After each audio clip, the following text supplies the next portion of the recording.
The organization of one of the biggest world events in history, FIFA, decided to give away the World Cup football to Brazil.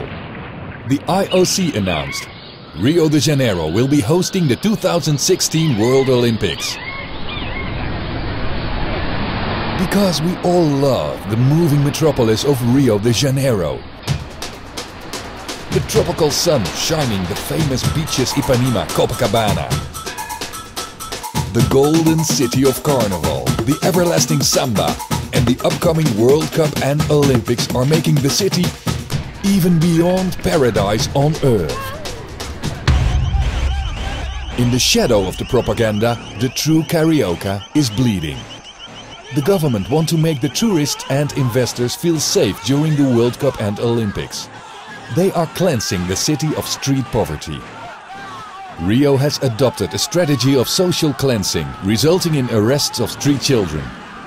They are putting them behind locked doors in youth houses or even prisons, without even having committed a crime. The city founded a special service named Discipline Shock.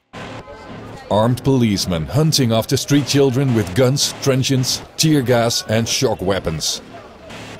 They make them forced to leave. Their blankets and mattresses are burned. Their food is taken away, and during the night serious violence is being used.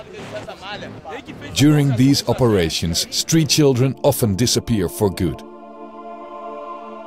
A striking example was the preparation of the United Nations Rio +20 conference about sustainable development in June 2012. Between February and May, the government arrested 4,000 street children as part of the social cleansing. Several NGOs in Rio reacted and demanded a parliamentary hearing to explain what happened to the 4,000 children. The government did not reply nor have an answer. Fact was that during Rio +20, nearly no street children were visible to the political world leaders. For a short while, the city posed a thriving metropolis.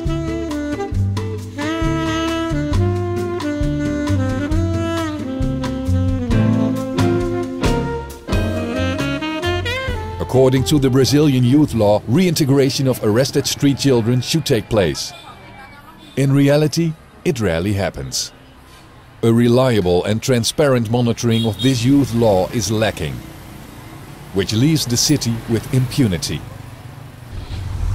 On August 14, 2013, the Demographic Institute of Brazil published shocking figures.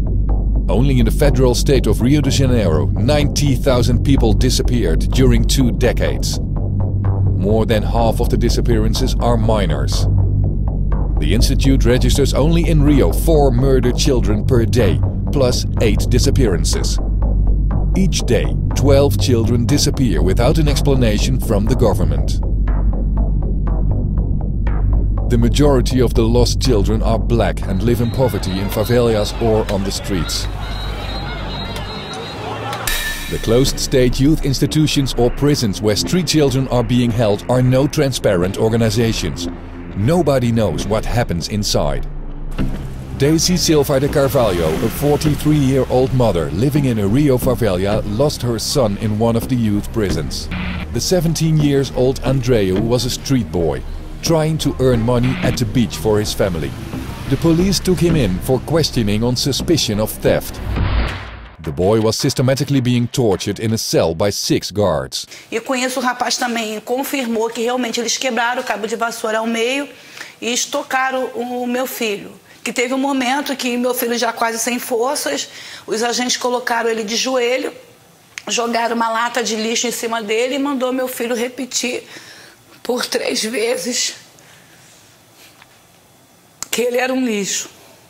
E depois disso, meu filho ainda de joelho, eles deram uma pancada por detrás nas costas e foi quando ele caiu, já não esboçando mais força nenhuma. The youth prison informed the family that he died due to a fall from the prison wall while trying to escape. An official post-mortem on the body revealed a shocking truth. Feet, legs, arms, ribcage and neck were broken. Apparently, he was stabbed several times with an ice pick and guards hit him with a jute bag filled with stones. Social organizations fear that the human rights violations against street children will become worse in anticipation of the World Cup and Olympics. Some months before the sports event, the city will stop at nothing to cleanse the street view from visible poverty. Prices are rising, human rights are badly violated. Their own population is driven away in the name of national sports. The city and the nation pushing themselves in the world spotlights in order of the FIFA, IOC and the beckoning foreign investments.